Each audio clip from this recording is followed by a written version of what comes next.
আবির, তুমি সকালে কি খেয়েছো বাবা?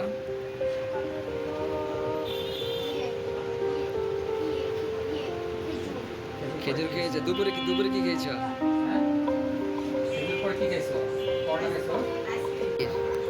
তোমার মুসলমানি আজকে হয়ে গেছে। আজকে মুসলমানি শেষ। তোমার কালকে আর আশা লাগবে না, মুসলমানি আজকে শেষ হয়ে গেছে। আস্তে সুন্দর করে পড়া যায়।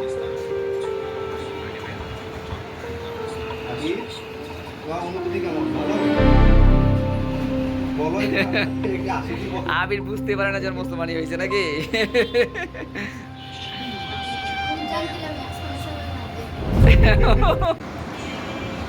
আচ্ছা ভাই, আবিরকে একটু আগে আমাদের কাছে রিভাইজ পাসপোর্ট খাতনা করালেন, তো আমাদের এই প্রসিডিউরটা আপনার কাছে কেমন লাগলো? আমি জানতাম যেহেতু আমার নাতি হয়েছে, ভাগনা করে নাতি। জি জি, আমাদের এখানে হয়েছে। এখানে আপনার কাছে আচ্ছা আচ্ছা আচ্ছা। ওই জন্যই আসা আপনার কাছে। আচ্ছা আচ্ছা আচ্ছা, আপনার কাছে কেমন লাগলো? আপনি তো এখন দেখলেন, কেমন লাগলো আপনার কাছে? আসলে সহজ, আপনার মোটিভেশন ক্যাপাসিটি অনেক ভালো, বাচ্চাদের ভয়টা দূর হয়ে যায়। জি ইনশাল্লাহ ইনশাল্লাহ। এটা কিন্তু অন্য কোনো ডাক্তার করে না। ইনশাল্লাহ। তো আপনার কাছে আশা করি ভালো লাগছে, তাই তো? অবশ্যই অবশ্যই। আচ্ছা, আপনি তো স্যাটিসফাইড? আমি স্যাটিসফাইড। বাবা, তুমি ব্যথা পেয়েছিলা? তোমাকে ধন্যবাদ বাবা। ওকে।